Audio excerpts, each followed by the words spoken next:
Homer's Odyssey, Book 3, continued. Nestor has been telling Telemachus about Menelaus and why Menelaus didn't come and avenge Agamemnon's slaying by Odysseus. So here we continue. Thus, having slain him, a sepulchral feast he made the Argives for his lustful guest, and for his mother whom he did detest. The selfsame day upon him stole the king, good at a martial shout, and goods did bring, as many as his freighted fleet could bear. But thou, my son, too long, by no means thy goods left free from many a spoilful guest, lest they consume some and divide the rest, and thou perhaps beside thy voyage lose. To Menelaus yet thy course dispose I wish and charge thee, who but late arrived from such a shore and men, as to have lived in a return from them he never thought, and whom black whirlwinds violently brought within a sea so vast, that in a year not any fowl could pass it anywhere, so huge and horrid was it. But go thou with ship and men, for if thou pleasest now to pass by land, there shall be brought for thee both horse and chariot, and thy guide shall be my sons themselves, to Sparta the divine, and to the king whose locks like amber shine. Entreat the truth of him, nor loves he lies, wisdom in truth is, and he's passing wise. This said, the sun went down, and up rose night, when Pallas spake, O Father, all good right bear thy directions, but divide we now the sacrifice's tongues, mix wines, and vow to Neptune, and the other ever blessed, that having sacrificed we may to rest. The fit hour runs now, light dives out of date, at sacred feasts we must not sit too late. She said, they heard. The herald water gave, the youths crowned cups with wine, and let all have their equal shares, beginning from the cup their parting banquet. All the tongues cut up, the fire they gave them sacrificed and rose, wine and divine rites used to each dispose. Minerva and Telemachus desired they might to ship be, with his leave retired. Now he, moved with that, provoked thus their abodes. Now Jove forbid, and all the long-lived gods, your leaving me, to sleep aboard a ship, as I had drunk of poor Paeania's whip, even to my nakedness, and had not sheet nor covering in my house, that warm nor sweet a guest, nor I myself had means to sleep, where I both weeds and wealthy coverings keep for all my guests. Nor shall fame ever say the dear son of the man Ulysses lay all night a ship aboard, while here my days shine, or in my court whiles any son of mine enjoys survival. Who shall guest receive, whomever my house hath a nook to leave? My much-loved father, said Minerva, well all this becomes thee, but persuade to dwell this night with thee thy son Telemachus, for more convenient is the course for us, that he may follow to thy house and rest, and I may board our black sail, that addressed at all parts I may make our men, and cheer all with my presence. Since of all men there I boast myself the senior, the others are youths, that attend in free and friendly care great soul Telemachus, and are his peers in fresh similitude of form and years. For their conferments I will therefore now sleep in our black bark. But when light shall show her silver forehead, I intend my way among the Caucons, men that are to pay a debt to me, nor small nor new. For this take you him home, whom in the morn dismiss with chariot and your sons, and give him horse, ablest in strength and of the speediest course.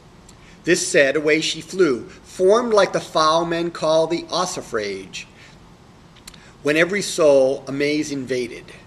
Even the old men admired, the youth's hand took, and said, O most desired, my hope says thy proof will no coward show, nor one unskilled in war, when deities now so young attend thee, and become thy guides. Nor any of the heaven-housed states beside, but Tritogenea's self, the seed of Jove, the great in pity, in prey, that did in honor move so much about thy father, amongst all the Grecian army. Fairest queen, let fall on me like favors. Give me good renown, which, as on me, on my loved wife let drown, and all my children I will burn to thee, An ox right bred, broad-headed and yoke-free, to no man's hand yet humbled. Him will I, his horns in gold hid, give thy deity. Thus prayed he, and she heard, and home he led his sons, and all his heaps of kindred, who entering his court royal, every one he marshalled in his several seat and throne, and every one so kindly come, he gave his sweet wine cup, which none was let to have before his 11th year landed him from Troy, which now the butleress had leave to employ, who therefore pierced it, and did give it vent. Of this the old duke did a cup present to every guest, made his maid many a prayer that wears the shield fringed with his nurse's hair, and gave her sacrifice, which this rich wine and food sufficed. Sleep all eyes did decline, and all for home went, but his course alone Telemachus, divine Ulysses' son, must make his lodging, or not please his heart. A bed, all checkered with elaborate art, within a portico that rung like brass, he brought his guest to. And his bedfare was Pisistratus, the martial guide of men that lived of all his sons unwed till then. Himself lay in a by-room far above, his bed made by his barren wife, his love. The rose-fingered morn no sooner shone, but up he rose, took air, and sat upon a seat of white and goodly polished stone, that such a gloss as richest ointments wore, before his high gates, where the counselor that matched the gods, his father, used to sit, who now by fate forced stooped as low as it. And here sat Nestor, holding in his hand a scepter, and about him round did stand as early up his sons' troop, Perseus, the godlike Thrasimede, and Aretus, Echephron, Stratius, the sixth and last Pisistratus, and by him half embraced, still as they came, divine Telemachus. To these spake Nestor, old Gerenius. Haste, loved sons, and do me a desire, that first of all the gods I may aspire to Pallas' favor, who vouchsafed to me as at Neptune's feast her sight so openly. Let one to field go, and an ox with speed came hither brought, which let the herdsman lead.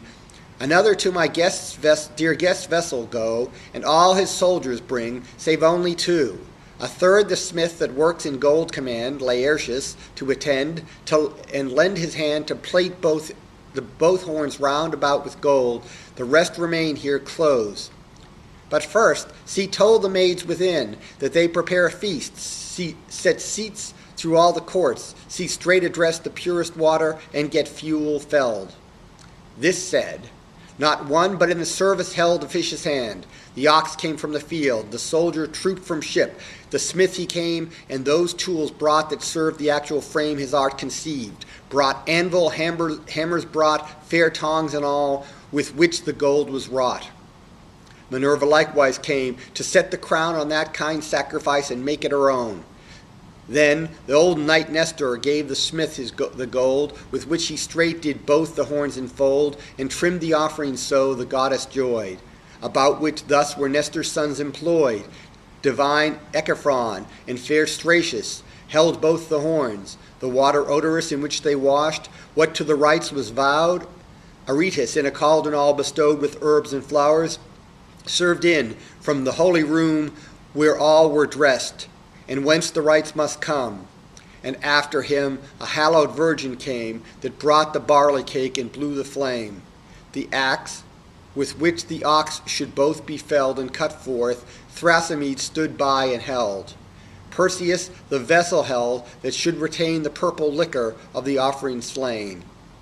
Then washed the pious father, then the cake of barley, salt, and oil made, took and brake, asked many a boon of Pallas, and the state of all the offering did initiate. In 3 parts cutting off the hair and cast amidst the flame, all the invocations passed, and all the cake broke. Manly Thrasimede stood near and sure, and such a blow he laid aloft the offering, that to the earth he sunk, his neck nerves sundered, and his spirit shrunk. Outshrieked the daughters-in-laws and wife of 3-aged Nestor, who had eldest life of Clymen's daughters, chaste Eurydice. The ox on broad earth then laid laterally they held, while Duke Pisistratus the throat dissolved, and set the sable blood afloat.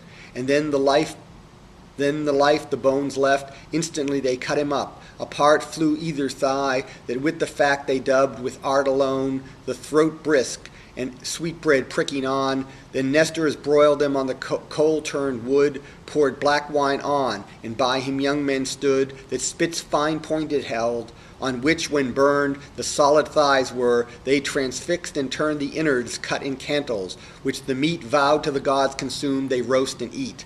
In mean space Polycast, the fair, Nestor's youngest daughter, bathed Ulysses' heir, whom having cleansed and with rich balms bespread, she cast a white shirt quickly o'er his head, and then his weeds put on, and when forth he went, and did the person of a god present, came, and by Nestor took his honored seat as pastor of the people.